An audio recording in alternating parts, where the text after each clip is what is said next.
Good morning सभी बच्चों को।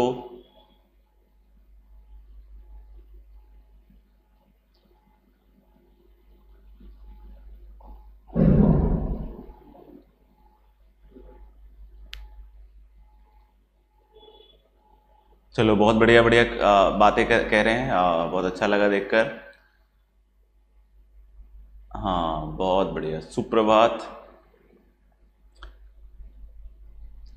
अच्छा, लास्ट क्लास में हम लोगों ने शायद एक डीपीपी दी थी जिसको अपन को डिस्कस करना था। जय श्री कृष्णा, राधे राधे। तो उसमें से अगर कोई डाउट हो तो वो अपन डिस्कस कर सकते हैं। मेरे ख्याल से सबका अपन ने आंसर्स कर दिए थे।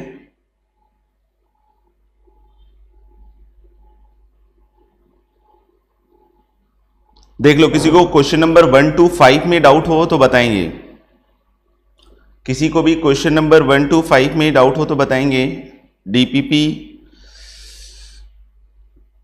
कौन सा था यार, 2 या 1?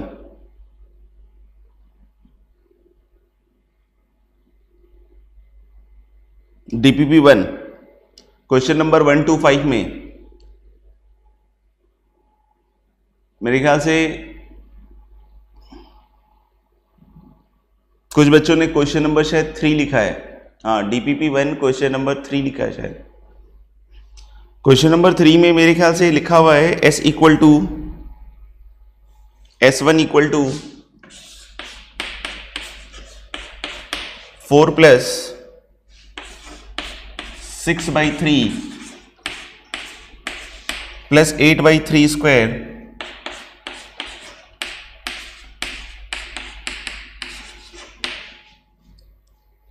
ये मेरे ख्याल से सबको एजीपी दिखना चाहिए क्योंकि इसके दो कंपोनेंट हैं। एक तो एपी में चल रहा है और दूसरा किस में चल रहा है, जीपी में। एपी वाला जो कंपोनेंट है दैट इज 4, 6, 8, 10 और जो जीपी वाला कंपोनेंट है दैट इज 1/3, 1/3 स्क्वायर, 1/3 क्यूब। तो मेरे ख्याल से क्लास 11th में हम लोगों ने एजीपी में इसका सम करना सीखा होगा। और किस तरीके से सम सीखा होगा कि हम लोगों ने इसको कॉमन रेशियो जो जीपी का है 1/3 उससे मल्टीप्लाई किया होगा और एक एक टर्म एडवांस करके लिखा हुआ। तो दिस इज 4/3, नहीं 4 वाला जो है वो क्या बन जाएगा 4/3, 6/3 वाला 6/3 स्क्वायर, ये वाला 8/3 cube and so on till infinity. तो एजीपी के इनफाइनाइट टर्म्स का सम है और क्लियरली आप देख सकते हो कि इस तरीके से कर सकते हैं। दोनों को घटा दीजिए, 2/3 S1 और ये घटाने के बाद आएगा 4 plus 2/3 plus 2/3 square plus 2/3 cube और टिल कहां तक जाएगा, इंफिनिटी तक। तो आप यहां पे देख सकते हो कि यहां से आगे, इसके आगे बोल रहा हूं, ठीक है ना। ये क्या बन जाएगा, एक जीपी और वो भी कितने टर्म्स का, इनफाइनाइट टर्म्स का। तो मेरे ख्याल से इनफाइनाइट टर्म्स के जीपी का फॉर्मूला आपको पता है। इसके बाद अब आप इसको सॉल्व कर सकते हो, ठीक है। जो सेकेंड पार्ट S2 वाला है, सिग्मा n इक्वल टू 1 से इंफिनिटी, नीचे लिखा हुआ है 3n प्लस 1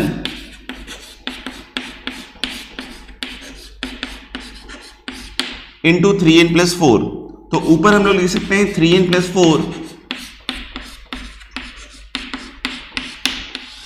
और माइनस 3n प्लस 1 और इधर कितना आ जाएगा 1/3। तो मेरे ख्याल से अब ये कुल मिला के आप देख सकते हो क्या बन गया, अलग अलग करते ही कि वो जो डिफरेंस वाला तरीका हम लोग सिखाते थे उसी तरीके से ये एक एक टर्म क्या होता जाएगा, कैंसल आउट। तो इसके आगे भी मेरे ख्याल से होपफुली सारे बच्चे इस सवाल को कर सकते हैं।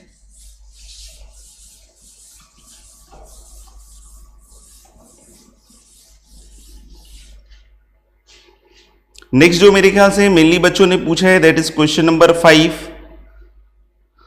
क्वेश्चन नंबर 5 और ये जो अभी बतलाया था मैंने S2 वाला, ये दोनों मेरे ख्याल से मेथड ऑफ डिफरेंस वाला है, ठीक है ना। तो मेथड ऑफ डिफरेंस वाले चीज को आप दोबारा से रिविजिट कीजिए। अपने पास एक वीडियो भी होगा जो मेरे ख्याल से लेक्चर रिवीजन वाले में अपन ने देख सकते हैं। लेक्चर रिवीजन स्कोर रिवीजन वाला, स्कोर रिवीजन का जो आपका पहला वीडियो या दूसरा वीडियो है सीक्वेंस एंड सीरीज से रिलेटेड है, तो उसमें लिखा भी हुआ है थंबनेल में सीक्वेंस एंड सीरीज वाला। तो उसको आप देखिए, उसमें डिफरेंस वाली चीज आपको दिख जाएगी। तो इसमें लिखा हुआ है sigma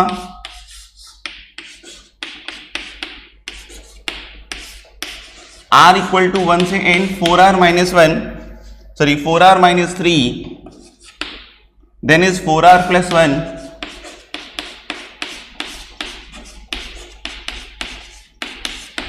then is 4r plus 5। देख लीजिए 4r minus 3 4r plus 1 into क्या लिखा हुआ है 4r प्लस 5। अब हम लोग बोल सकते हैं क्या कि इसमें बताया जाता है कि इसी के हिसाब से एक इसका अगला टर्म, तो आप देखो इसका डिफरेंस कितना चल रहा है 4 का, इसके अगले वाले में भी कितने का डिफरेंस चल रहा है 4 का, तो ये क्या हो जाएगा 4r प्लस 9 4 का। और फिर बताया जाता है इससे एक पहले वाला टर्म, तो इससे एक पहले वाला जो टर्म होगा वो कितना हो जाएगा, सिंस 4 का डिफरेंस चल रहा है तो 4r माइनस 7, तो माइनस लिख सकते हैं आप 4r माइनस 7। अब इनका डिफरेंस कितना आ जाएगा 1/16, तो हियर यू विल राइट 1/16। अब मेरे ख्याल से फिर से वही 2 के डिफरेंस में टूट गया। कैसे 2 के डिफरेंस में टूट गया, इसको मल्टीप्लाई करके लिखोगे एक टर्म t1 हो जाएगा, और इसी तरीके से इसको मल्टीप्लाई करके लिख दोगे तो सम टर्म माइनस सम टर्म। अब r की वैल्यू 1 से वेरी कराइए और आप देखोगे टर्म्स क्या होते जाएंगे, कैंसल आउट। कुछ बच्चों ने क्वेश्चन नंबर 6 पूछा है शायद, तो 6 में फैक्टराइजेशन है simple, x square y square minus 9x square minus 25y square और प्लस 225।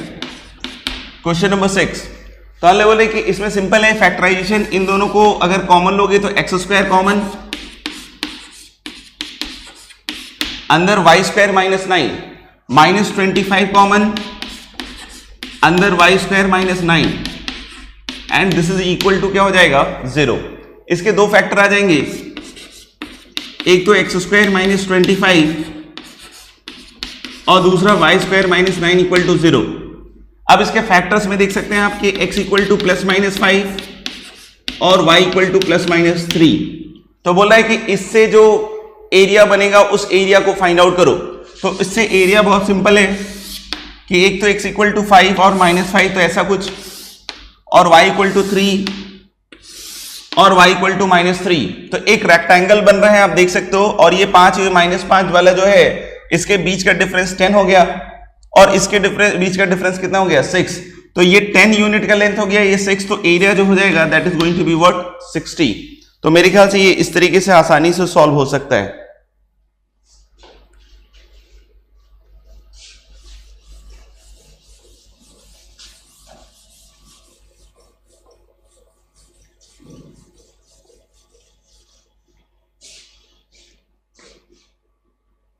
ठीक है, क्वेश्चन नंबर 7 से लेकर 10 तक में कुछ पूछना हो किसी को तो बताएंगे, नहीं तो आगे बढ़ेंगे। क्वेश्चन नंबर 7 से 10, 7 शायद दिख रहा है मेरे को। अब बच्चे क्या है कि सारे पूछ रहे हैं, कोई 7 ही पूछ रहा है, 8 ही पूछ रहा है, 9 ही पूछ रहा है, 10 ही पूछ रहा है। तो मतलब देखो ज्यादा तो मैं कमेंट नहीं करूंगा, मैं तो बस इतना बोलूंगा कि बेटा आपने अच्छी तरीके से प्रिपरेशन नहीं करी है, क्योंकि मैंने लास्ट क्लास में भी समझाया था कि जो सवाल नहीं हुए हों उसको अपने टेलीग्राम ग्रुप में पूछ लीजिए और उन सब में पूछ लीजिए एक बार, ठीक है ना। तो सारी चीजें पूछने से तो फिर अपना लेक्चर ही डिले हो जाएगा, ठीक है। तो मैं इसमें से 1-2 क्वेश्चन ले रहा हूं, ठीक है। जैसे एक क्वेश्चन जैसे 10 दिख रहा है, 7 भी बता देता हूं, ऐसा कुछ खास नहीं है, मतलब कोई भी सवाल वैसे तो खास नहीं है। एक तो है x square minus 6x plus 4 equal to 0, इसके रूट्स क्या बोल रहा है अल्फा एंड बीटा, और साथ ही साथ बोल रहा है कि find the value of alpha minus 2 की पावर 16 प्लस बीटा माइनस 6 की पावर 8 अपॉन अल्फा की पावर 8। देख लो,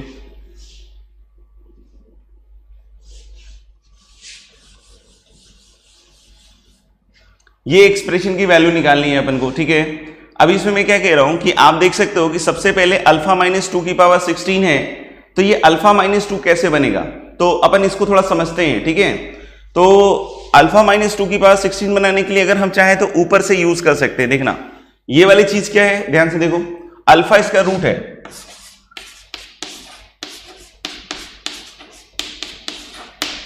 तो सिंपल ट्रिक है कि अगर अल्फा इसका रूट है तो alpha square minus 6 alpha plus 4 equal to कितना हो जाएगा 0। अब यहां से देखना अल्फा माइनस 2 अगर हम बनाना चाहें तो आप देख सकते हो कि एक बन जाएगा अल्फा माइनस 2 का होल स्क्वायर। तो अल्फा माइनस 2 का होल स्क्वायर में क्या क्या बनेगा, alpha square minus 4 alpha plus 4 क्या बन जाएगा, alpha square minus 4 alpha plus 4। और इधर देख सकते हो कि माइनस 2 अल्फा है तो दिस विल बिकम 2 अल्फा। देखना तो मेरे ख्याल से alpha square minus 6 alpha plus 4 है तो अल्फा माइनस 2 का होल स्क्वायर, तो इसमें alpha square minus 4 alpha plus 4 हो जाएगा। तो यहां माइनस 6 अल्फा है तो 2 अल्फा उधर की साइड चला जाएगा। ठीक है, अब यहां अल्फा माइनस 2 की पावर 16 है, इस चीज को चेक करते हैं अपन। तो अल्फा माइनस 2 की पावर 16 तो 8 पावर कर दो दोनों साइड, 8 पावर करते ही कितना बन जाएगा 2 की पावर 8 इंटू अल्फा की पावर 8 क्या बन जाएगा 2 की पावर 8 और इंटू कितना बन जाएगा अल्फा की पावर 8। और बीटा भी इसका रूट है, तो अगर बीटा इसका रूट है, एक चीज फिर से देखना, तो बीटा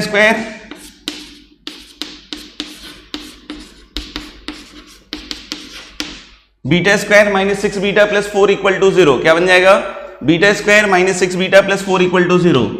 तो यहां से beta into beta minus 6 equal to कितना होगा -4। दिख रहा है सबको कि हम लोग बोल रहे हैं कि beta square minus 6 beta plus 4 equal to 0, beta into beta minus 6 equal to -4, और इस बीटा को इधर ले जाओ तो बीटा माइनस 6 कितना आ जाएगा -4 अपॉन बीटा, कितना आ जाएगा -4 अपॉन बीटा। अब इसको मैं हैंडल कर रहा हूं, यहां से अल्फा माइनस 2 की पावर 16 जो था दैट इज 2 की पावर 8 इंटू अल्फा की पावर 8 रख दिया, सही है। और ये -4 अपॉन बीटा रखोगे बीटा माइनस 6 की जगह और उसकी पावर 8 करोगे तो दैट इज 4 की पावर 8, नहीं beta minus 6 equal to -4 upon beta, तो यहां जाएगा 4 की पावर 8 अपॉन बीटा की पावर 8 और नीचे है अल्फा की पावर 8। दोनों को अलग अलग कर दीजिए तो एक से अल्फा की पावर 8 कट जाएगा, देख लो दोनों से अलग अलग करेंगे तो अल्फा की पावर 8 कट जाएगा और ये इधर आ जाएगा अल्फा बीटा की पावर 8, क्या हो जाएगा अल्फा बीटा की power 8। What is the value of alpha beta here, alpha beta is 4, तो नीचे क्या आ जाएगा 4 की पावर 8। तो इसके बाद मैं क्या कह रहा हूं,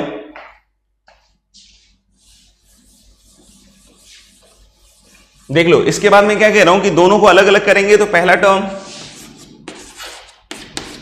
2 की पावर 8, दूसरा टर्म 4 की पावर 8 और अपॉन अल्फा बीटा की पावर 8। अल्फा बीटा यहां से प्रोडक्ट ऑफ रूट्स निकाल लेना 4, तो यहां से आ जाएगा 4 की पावर 8 और उसको फिर आप क्या कर लेना सिंप्लीफाई, तो बन जाएगा मेरे ख्याल से।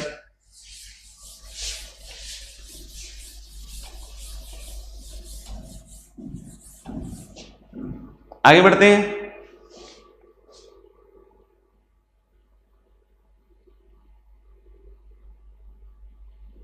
कर लेंगे मेरे ख्याल से इसके आगे, ठीक है। और कोई 10 तक है तो बताएंगे, शायद कुछ बच्चे 10 पूछ रहे थे। 4 sin square x plus 8 cos square x, 4 sin square x plus 8 cos square x minus 4 sin x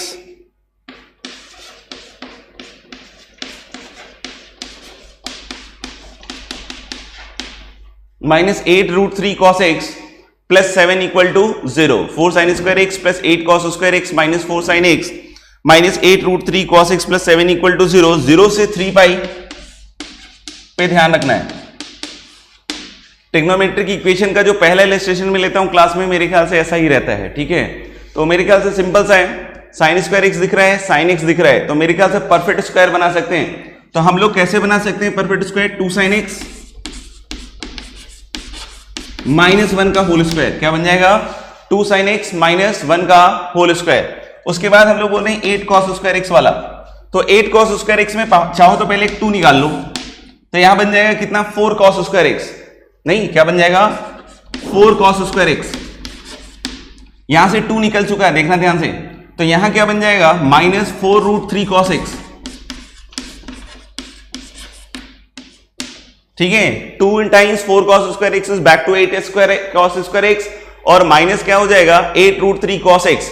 और यहां से एक 1 हम ले चुके हैं ऑलरेडी, क्योंकि इसमें आपको पता होगा कि कि 4 sin square x minus 4 sin x और प्लस 1 आएगा, जबकि वहां पे क्या है प्लस 7, तो हम लोग बोल सकते हैं प्लस क्या बचेगा उसमें 6 और 2 आपने पहले से निकाल रखा है, तो प्लस यहां पे क्या बच जाएगा 3। ये समझ में आया 3 कैसा आया यहां पे, क्योंकि यहां पे 7 था, 7 को हम लोगों ने दो पार्ट में तोड़ दिया, 1 और प्लस क्या तोड़ दिया 6, तो 1 इधर जा चुका है और यहां एक्चुअली 6 लिखना था बट मैंने 2 कॉमन ले रखा है, तो ऑफ कोर्स यहां क्या बच जाएगा 3। अब इसको भी देखोगे तो ये भी एक परफेक्ट स्क्वायर है,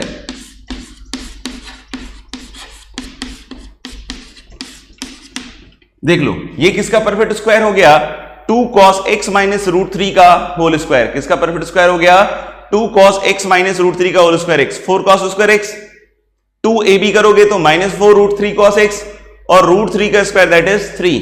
अब देख सकते हो सम ऑफ स्क्वायर जीरो हो रहा है, नहीं this square plus this square 2 times equal to 0, तो सम ऑफ स्क्वायर्स कब जीरो होगा जब दोनों को इंडिविजुअली जीरो करना पड़ेगा साइमल्टेनियसली, तो यहां से sin x हाफ और cos x रूट 3/2 ये दोनों एक साथ होल्ड करना चाहिए, इस चीज का ध्यान रखेंगे, और ये एक साथ 0 से 2 पाई में बस एक ही क्वाड्रेंट में होल्ड कर सकता है क्योंकि साइन और कॉस दोनों पॉजिटिव चाहिए, तो आई होप कि ये सिर्फ और सिर्फ कहां पे होल्ड करेगा π/6 पर। ऐसे ही 0 से 3 पाई में और सॉल्यूशंस निकाल लीजिए और जो पूछा जा रहा है उसको बतलाने की कोशिश कीजिए, ठीक है। तो आई होप 10 तक हो गया, 11 किसी को पूछना है तो बताएं, नहीं तो फिर आगे बढ़ते हैं। 11 में भी कुछ नहीं करना है जी, जो नीचे 2 cos 2 थीटा है, नहीं जो 2 cos 2 थीटा है उसको आप लिख दीजिए वही cos स्क्वायर थीटा वाला फॉर्मूला जो होता है आपका 2 cos स्क्वायर थीटा माइनस 1, और उसको 2 से मल्टीप्लाई करोगे और नीचे फिर से क्या बनाओगे परफेक्ट स्क्वायर, तो क्वाड्रेटिक के हिसाब से कीजिएगा तो मेरे ख्याल से वो चीज बन जाएगी। क्लियर है मेरे ख्याल से 1/2 times 2 cos square theta minus 1, ये इसके आगे मेरे ख्याल से तुम लोग सब समझदार हो कि अपन को क्या करना पड़ेगा, परफेक्ट स्क्वायर मेथड से यूज करना पड़ेगा और परफेक्ट स्क्वायर मेथड के हिसाब से आपको आंसर निकालना पड़ेगा। मेरे ख्याल से इसके आगे आप कर लीजिएगा, ठीक है। तो now I am moving to the next thing that is the lecture.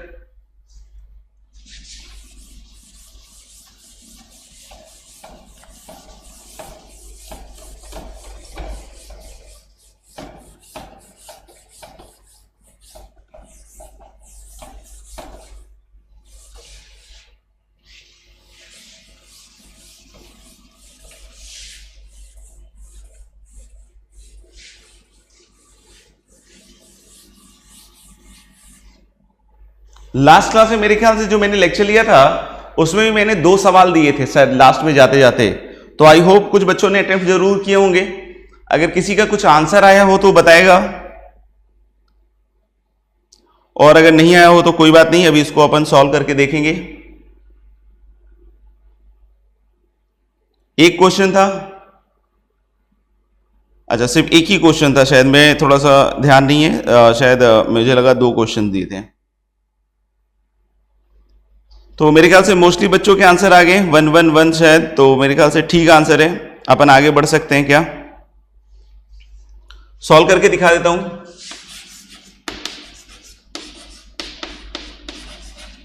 The question was like this, limit n is approaching infinity, ठीक है ना, और यहां पे दिया हुआ था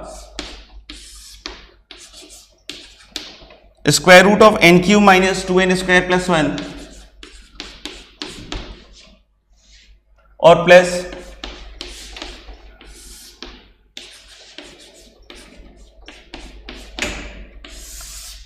क्यूब रूट ऑफ n की पावर 4 प्लस 1, देख लीजिए, और फिर इधर 4th रूट ऑफ n की पावर 6 प्लस 6n की power 5 plus 2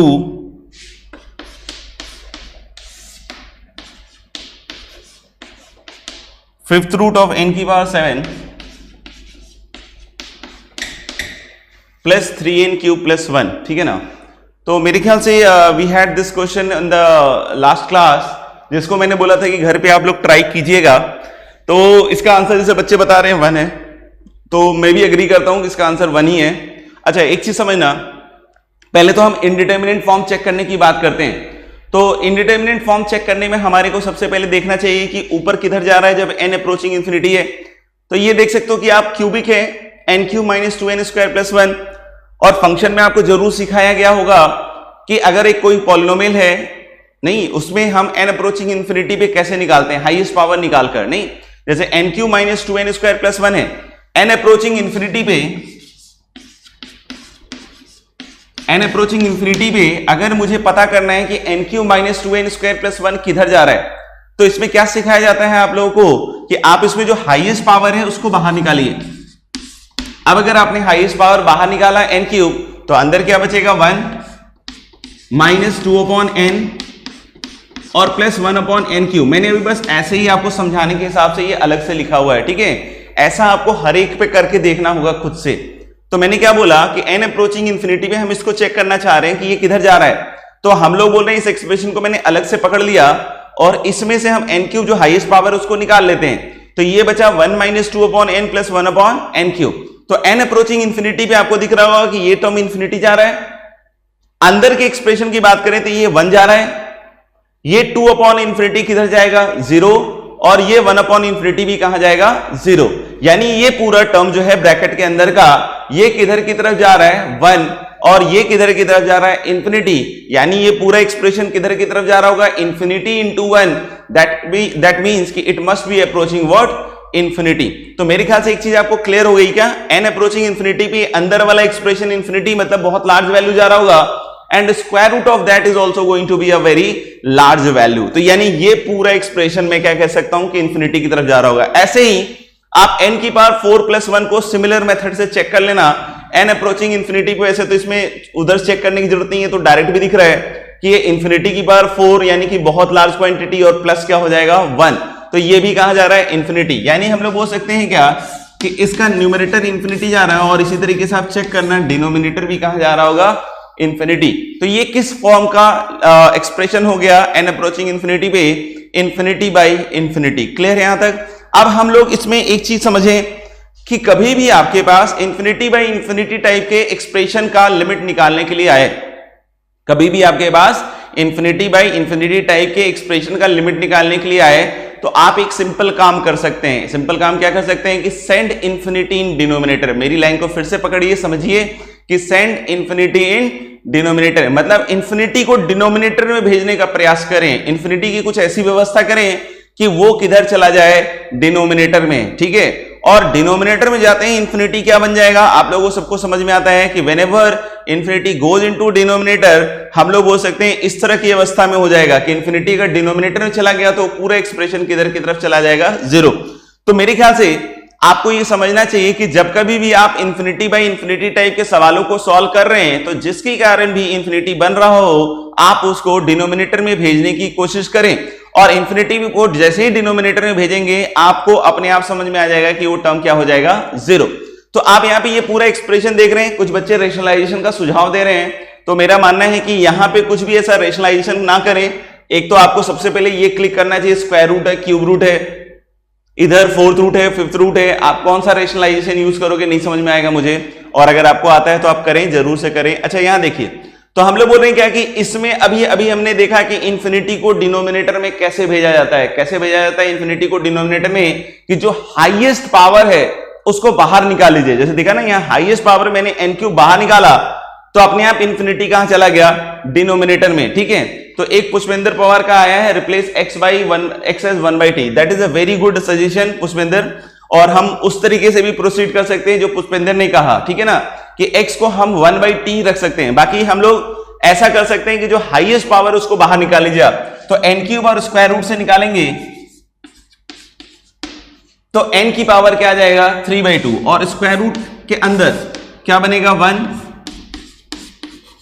minus 2/n plus 1/n cube.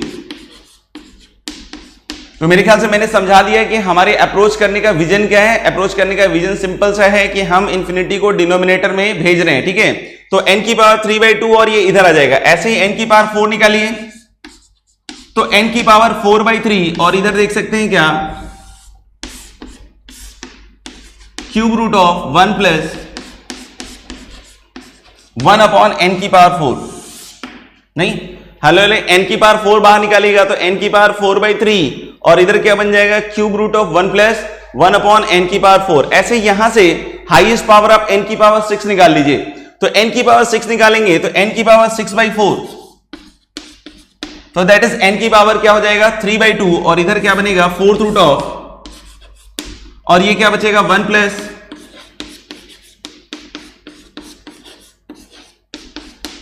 देख लो हम लोग बोले n की पावर 6 निकालेंगे तो 6 अपॉन n और यहां क्या बच जाएगा 2 अपॉन n की पावर 6 और यहां से n की पावर 7 निकाल लीजिए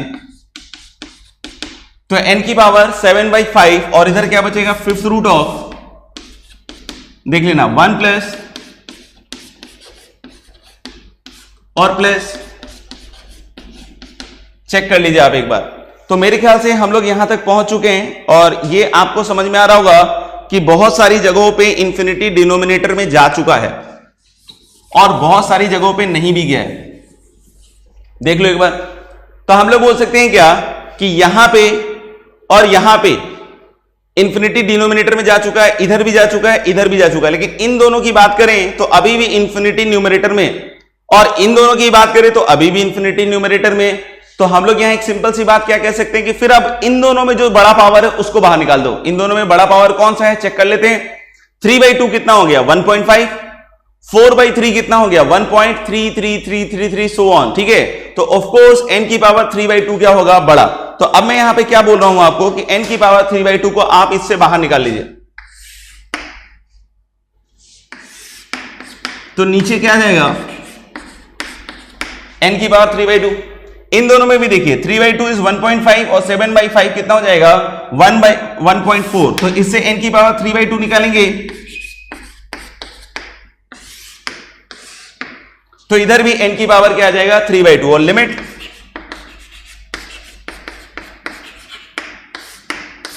n इज अप्रोचिंग इंफिनिटी। तो सिंस हम लोग बोल रहे हैं कि n अप्रोचिंग इंफिनिटी है तो ये जिस भी नंबर को टेंड करेगा ये उसी नंबर को टेंड करेगा, तो ये दोनों आपस में क्या हो जाएंगे कैंसल आउट।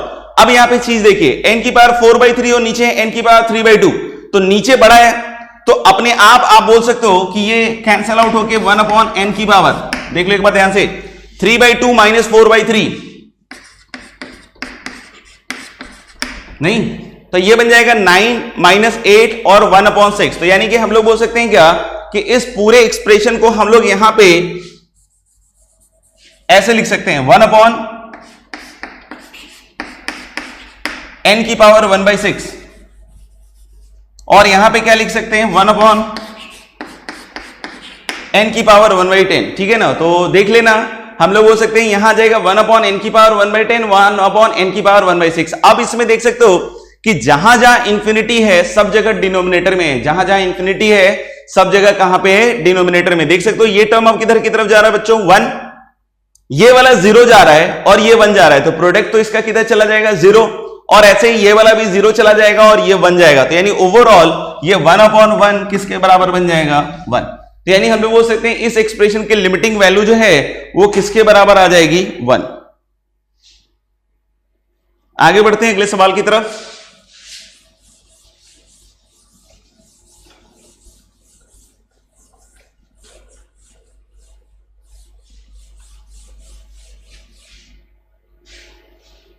लिखिएगा next question.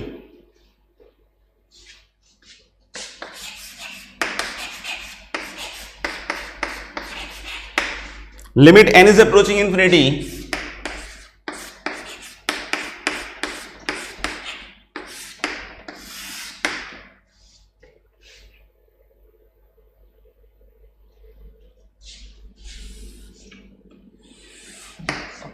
Three into n plus one का होल का फैक्टोरियल, n+1 फैक्टोरियल इंटू 3 नहीं है, 3 टाइम्स n+1, 3 टाइम्स n+1 का होल फैक्टोरियल और अपॉन n+1 का whole cube into 3n factorial, n+1 का whole cube into 3n factorial.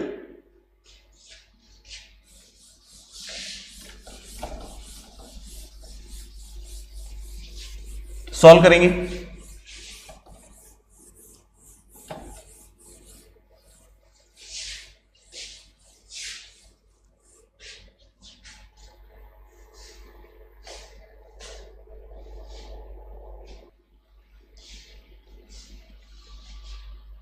मेरे ख्याल से मोस्टली बच्चों का 27 आ रहा है, ठीक है, तो 27 इज द करेक्ट आंसर। आप फिर से यहां पे सबसे पहले सिंप्लीफाई कीजिए। Limit n is approaching infinity, ये है 3 टाइम्स n प्लस 1 का factorial. What is actually 3 times n plus 1? 3 times n plus 1 is 3n plus 3 factorial. क्या है? 3 टाइम्स n प्लस 1 क्या बन जाएगा? 3n plus 3 factorial. अब इस 3n प्लस 3 फैक्टोरियल को ऊपर देखिए और नीचे 3n फैक्टोरियल है, तो क्या 3n प्लस 3 फैक्टोरियल को 3n फैक्टोरियल के टर्म में लिख सकते हैं क्या आप? यस। कैसे लिख सकते हैं आप 3n प्लस 1 3n फैक्टोरियल के टर्म में? कि आप इसको उल्टा लिखना चालू कीजिए। आपको जैसे बताया जाता था ना कि n फैक्टोरियल को हम लोग ऐसे भी लिख सकते हैं, n into n minus 1 factorial. याद आ रहा है क्या? n फैक्टोरियल को कैसे लिख सकते हैं? n into n minus 1 factorial. कभी कभी ऐसे भी लिख सकते थे n into n minus 1 into n minus 2 factorial, या फिर अगर और बढ़िया और भी लिखना है तो n into n minus 1 into n minus 2 into n minus 3 into n minus 4 factorial. तो उसी वाले तर्ज पे हम 3n प्लस 3 फैक्टोरियल को कैसे लिख सकते हैं? 3n plus 3,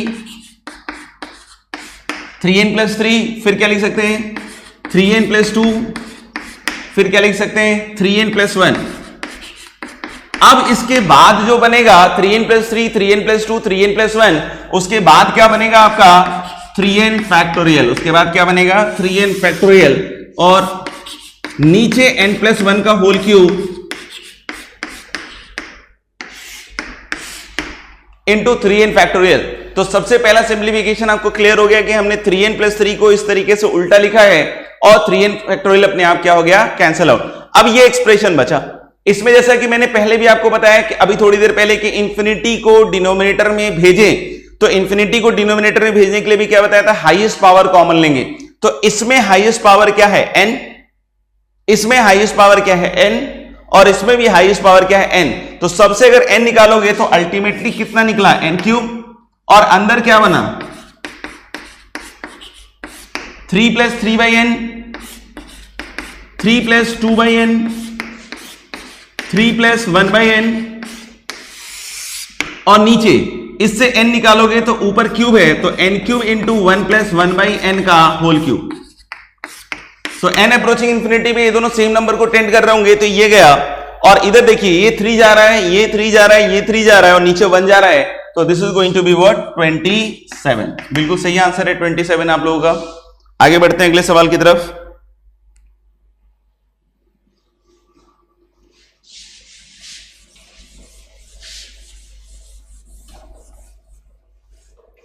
Find this limit. Limit x is approaching minus infinity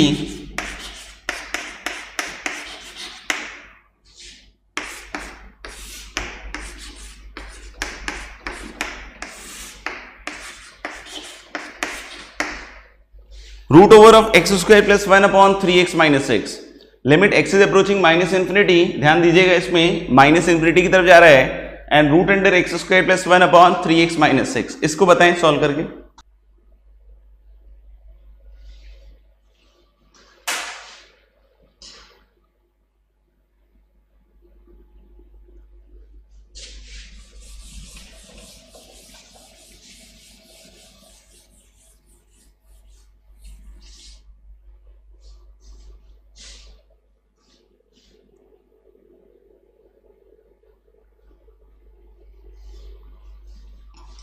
ठीक है, तो इसको सॉल्व करके देखते हैं। x अप्रोचिंग माइनस इंफिनिटी, फिर से इसका फॉर्मेट ऊपर इंफिनिटी और नीचे कोई बोले सर माइनस इंफिनिटी, तो हार्डली मेक एनी सेंस। कोई बोले कि इंफिनिटी अपॉन इंफिनिटी और इंफिनिटी अपॉन माइनस इंफिनिटी अलग अलग हो गया, नहीं, वो एक तरीके से आप समझ सकते हैं कि दोनों एक ही तरह के इनडिटर्मिनेट फॉर्म होंगे। समझ में आया क्या?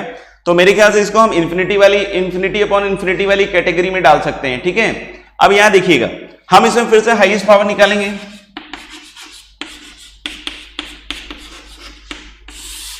और x कॉमन लीजिएगा, 3 minus 6 upon x. x common लेंगे तो 3 माइनस 6 अपॉन एक्स। यहां तो सब सारे बच्चे सही सही कर लेते हैं, ऊपर थोड़ा सा गड़बड़ हो जाता है। ऊपर गड़बड़ क्या हो सकता है कि आप जब रूट अंडर एक्स स्क्वायर में एक्स स्क्वायर को निकालोगे तो बहुत सारे बच्चे ऐसे लिख देते हैं, नहीं, बहुत सारे बच्चे लिख देते हैं इसको x into root under 1 plus x square. तो ये मेरे ख्याल से थोड़ा सा गड़बड़ है। इसको आप ऐसे समझिए कि root under x square plus 1 में से अगर आपने एक्स स्क्वायर निकाला, समझना ध्यान से, तो हम लोग बोल रहे हैं क्या कि ये कुछ ऐसा है। एक एक स्टेप लिख कर दे रहा हूं ताकि आपको अच्छे से क्लियर हो जाए, किसी बच्चे को कोई कंफ्यूजन ना रहे। फिर भी कंफ्यूजन रहे तो जैसे मैं बार बार बोलता हूं कि आप दोबारा से इस वीडियो को देखिए। तो इसको अब आप लिख सकते हो कि root under x square into root under 1 plus 1 by x. क्या लिख सकते हो? Root under x square into root under 1 plus 1 by x. What is root under x square? तो जैसा बहुत बार समझाया गया है कि रूट अंडर एक्स स्क्वायर क्या होगा? मॉड एक्स और into root under 1 plus 1 by x. नहीं समझ में आया? रूट अंडर एक्स स्क्वायर क्या हो जाएगा? Mod x into root under 1 plus 1 by x. तो यानी यहां पे अगर आपने x इंटू दिस लिखा है तो ये गलत हो गया। क्यों गलत हो गया? क्योंकि यहां एक्चुअली क्या आएगा? Modulus x into root under 1 plus 1 upon x square. अब यहां पे आप समझिए कि x एक नेगेटिव नंबर है। क्यों? क्योंकि x इज अप्रोचिंग क्या है? Minus infinity. तो अब यहां पे मॉड का रोल आएगा, क्योंकि x अगर नेगेटिव है, x कैसा है? नेगेटिव, तो मॉड का रोल कैसा आएगा कि मॉड ओपन होगा विथ माइनस साइन। तो this will become minus x into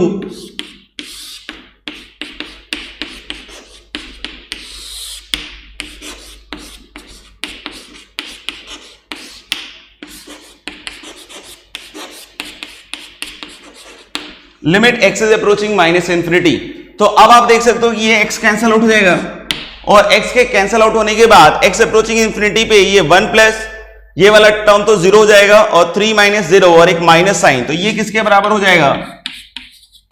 -1/3। तो जिन बच्चों के करेक्ट आंसर्स हैं वो देख लें, और जिनके इनकरेक्ट आंसर्स हैं वो भी देख लें।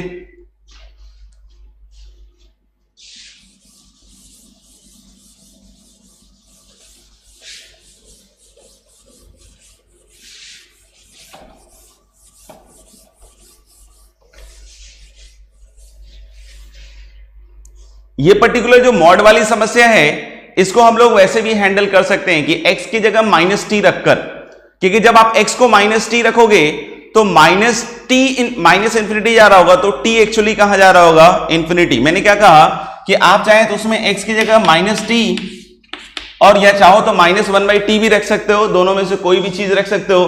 तो अगर x की जगह -t रखोगे तो x माइनस इंफिनिटी जा रहा था, तो अगर x माइनस इंफिनिटी जा रहा था तो -t माइनस इंफिनिटी जा रहा होगा, तो t एक्चुअली कहां जा रहा होगा? इंफिनिटी। तो आपको समझ में आ गया कि t किधर गया? इंफिनिटी। तो अंदर क्या बना? रूट अंडर -t का स्क्वायर, तो फिर से t स्क्वायर प्लस 1, और नीचे जो 3x माइनस 6 था वो क्या बन गया? -3t minus 6। क्या बन गया? -3t minus 6। अब यहां से आप t स्क्वायर निकालें, और अगर मान लो कि आपने t स्क्वायर निकाला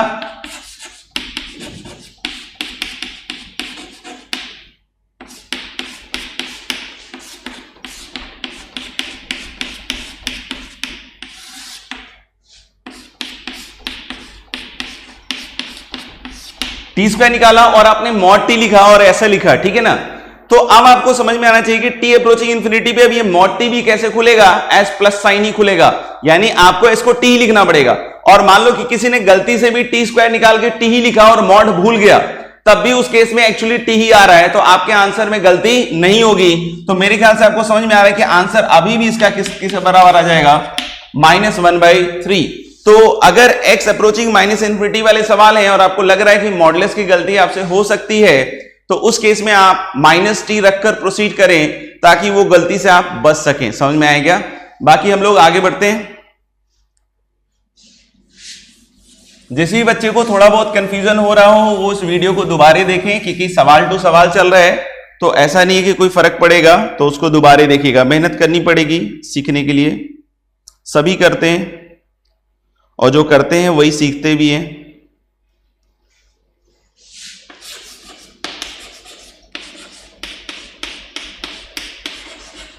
limit x is approaching plus minus infinity,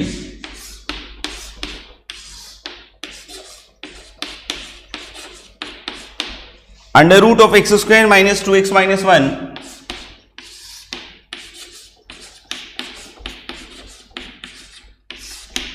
minus under root of x square minus 7x minus 3।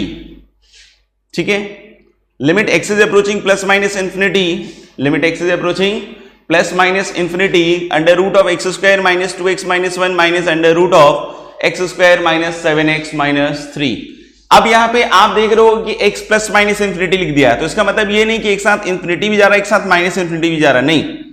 इस सवाल में दो पार्ट है, इस सवाल में कितने पार्ट हैं? दो। हम लोग को इसकी लिमिटिंग वैल्यू बतानी है, एक बार जब x इंफिनिटी जा रहा है और एक बार जब x माइनस इंफिनिटी जा रहा है। तो अच्छे से चेक करके बताएं क्या आ रहा है। उन्नत माहेश्वरी, कुशाल सक्सेना, उज्जवल जैन, गणेश गुप्ता, निकिता पॉल, अंशिका गौतम, साहिल चौधरी, आनंद राज, सानिध्य सिंह,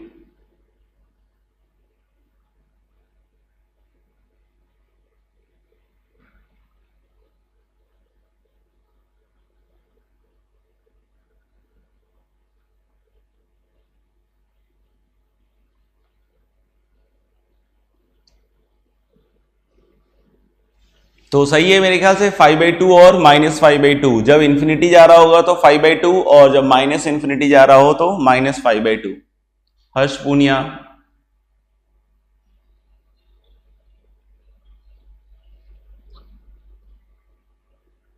ठीक है, लेट्स प्रोसीड। तो हम लोग x अप्रोचिंग इंफिनिटी और x अप्रोचिंग माइनस इंफिनिटी की बात कर रहे हैं। आप चाहे x को इंफिनिटी ले जाओ चाहे माइनस इंफिनिटी ले जाओ, आपने क्वाड्रेटिक पढ़ा हुआ है क्वाड्रेटिक। तो आप क्वाड्रेटिक में अगर एक्स स्क्वायर का कोएफिशिएंट पॉजिटिव है तो दोनों तरफ ग्राफ ऐसा जाता है, पैराबोला का ग्राफ इंफिनिटी और माइनस इंफिनिटी पे दोनों पे किधर जा रहा होता है? इंफिनिटी। तो x approaching plus minus infinity, दोनों ही केसेस में मैं क्या कह सकता हूं कि ये पूरा टर्म इंफिनिटी जा रहा है और उसका स्क्वायर रूट भी कहां जा रहा होगा? इंफिनिटी। इसी तरीके से ये भी इंफिनिटी जा रहा है, इसका स्क्वायर रूट भी कहां जा रहा होगा? इंफिनिटी। तो अल्टीमेटली ये कौन सा इंडिटरमिनेट फॉर्म बना आपका? Infinity minus infinity. कौन सा इंडिटरमिनेट फॉर्म बना? Infinity minus infinity. इसको आप देखिए कैसे लिख सकते हैं। Limit x is approaching plus minus infinity, कैसे?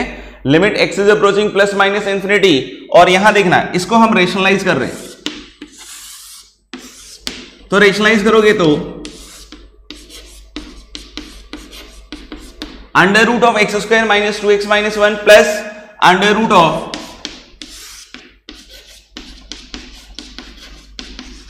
X square minus 7x minus 3, ठीक है ना। Under root of x square minus 2x minus 1 और plus under root of x square minus 7x minus 3। तो ये क्या बनेगा? माइनस अंडर रूट ऑफ, ये समझ में आएगा ना कि इसके प्लस से मल्टीप्लाई करोगे तो a square minus b square बनेगा, तो x square minus 2x minus 1 और माइनस ऑफ दिस क्वांटिटी तो minus x square plus 7x plus 3। तो ये गया, और ये जाने के बाद मेरे ख्याल से ऊपर आपका क्या बन जाएगा? देखिएगा,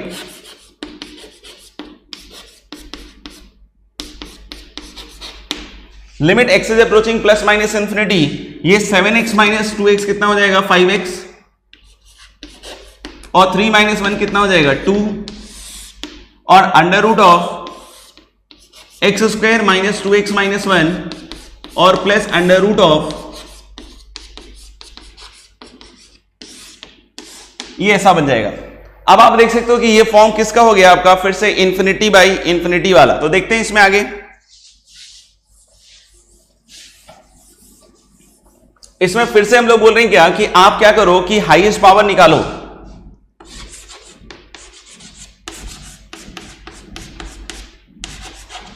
limit x is approaching plus minus infinity, highest power निकालेगा तो x,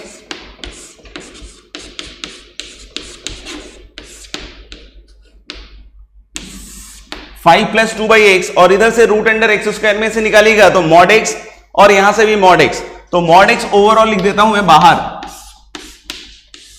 under root of x square के हिसाब से, और इधर क्या बचेगा? 1 minus 2/x minus 1/x square, सही है, और प्लस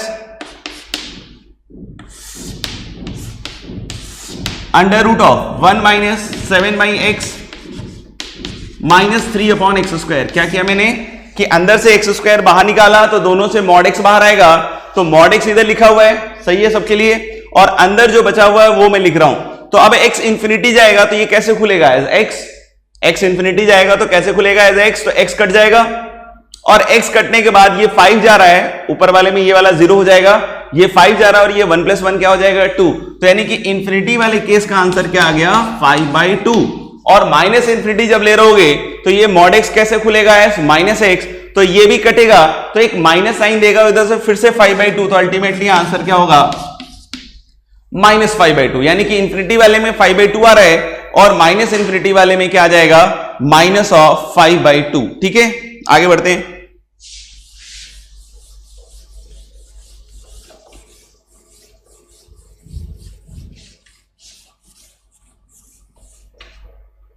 अगला सवाल, अब कुछ सवाल हैं जो मैं लिख दे रहा हूं, इसको आप घर पे ट्राई कीजिएगा, ठीक है। होमवर्क के हिसाब से कुछ क्वेश्चंस लिख रहा हूं।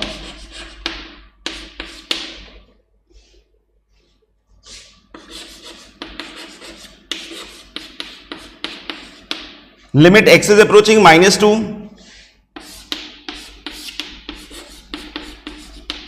One upon x + 2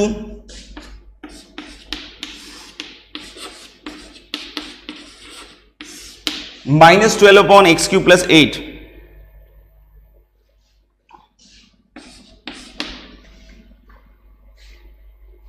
limit x is approaching 5/2,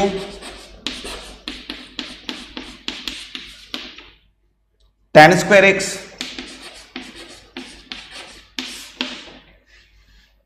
इसको थोड़ा सा लंबा चौड़ा सवाल है तो इसको मैं नीचे लिख देता हूं।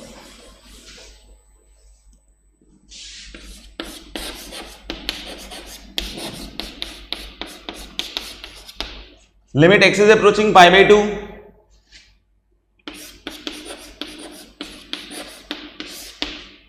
tan² x into √2 sin² x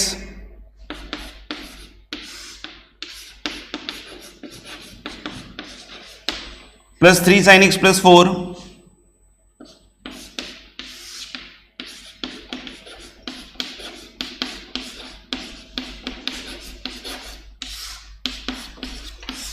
minus √sin² x plus 6 sin x + 2।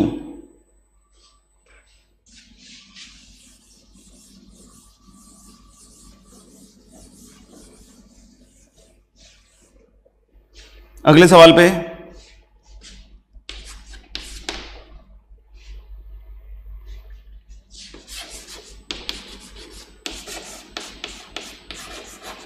Limit x is approaching infinity,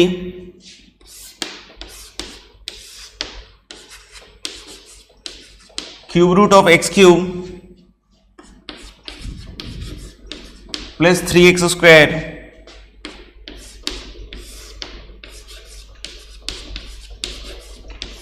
minus √x² - 2x।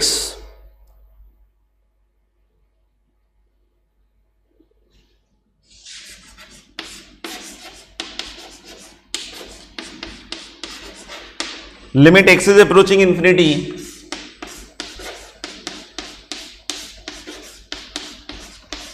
x + 1 x + 2 x + 3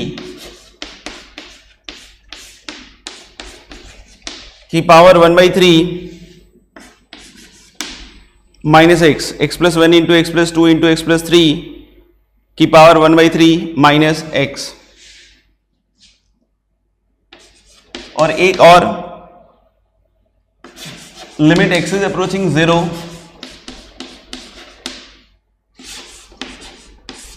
ln sin 2x upon ln sin x। Limit x is approaching 0, ln sin 2x upon ln sin x।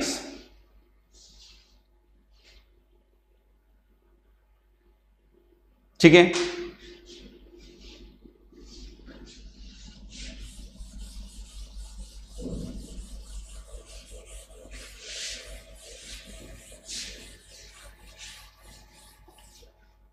तो ये पांचों सवाल अपन घर पे करेंगे, सही है क्या?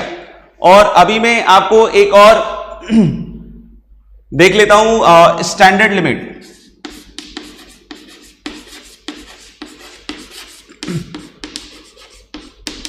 तो इस स्टैंडर्ड लिमिट को भी थोड़ा इसका पोस्टमार्टम करके आइए।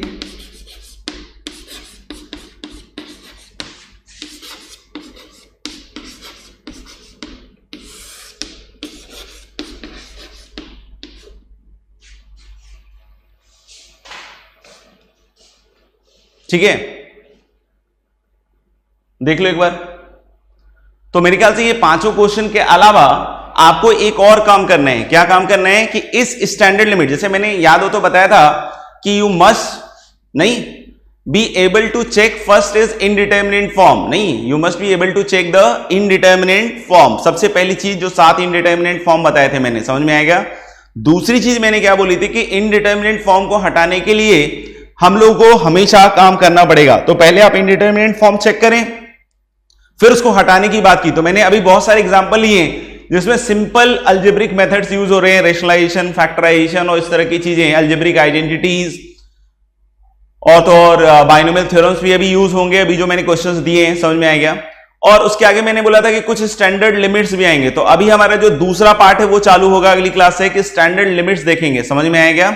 और स्टैंडर्ड लिमिट्स देखने के बाद फिर हम एक्सपेंशन पे जाएंगे। लॉपिटल मैंने बताया है कि कब पढ़ेंगे हम लोग, मेथड ऑफ डिफरेंशिएशन के बाद, ठीक है। तो अभी तक के लिए मेरे ख्याल से इतना ही है। बाकी एक बच्चे ने सही लिखा है कि अपन शीट से कुछ होमवर्क दे देते हैं।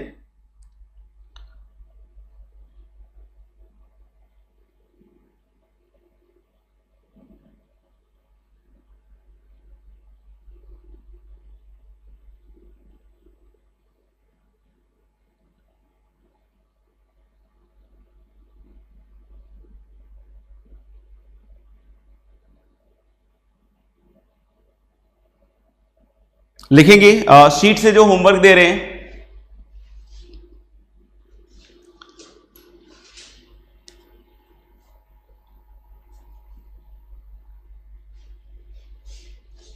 टिल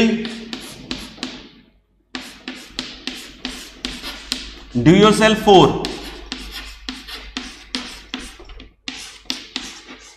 डू योरसेल्फ 4 तक करेंगे, इंक्लूडिंग ऑल इलस्ट्रेशन।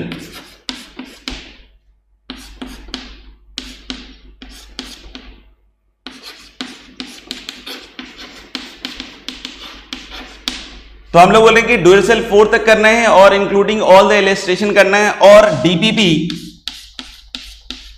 2 और डीपीपी 2। तो हम लोग एक बार फिर से सुन लें कि होमवर्क में एक तो ये 5 क्वेश्चंस हैं, इसको अपन घर पे थोड़ा सा करके देखेंगे। टिल डू योरसेल्फ 4 तक करना है, इंक्लूडिंग ऑल द इलस्ट्रेशन, समझ में आएगा। और एक डीपीपी 2 अभी थोड़ी देर के बाद अपलोड होगा और उस डीपीपी 2 को भी आप करें, समझ में आएगा। फिर उसके अगले कल क्लास में आंसर देंगे और फिर आप लोग उसको डिस्कस करके फिर अपन आगे बढ़ सकते हैं, ठीक है। तो मेरे ख्याल से आज के लिए बस इतना ही, और फिर अपन अगली क्लास में बात करते हैं, ठीक है। Thank you, God bless you all.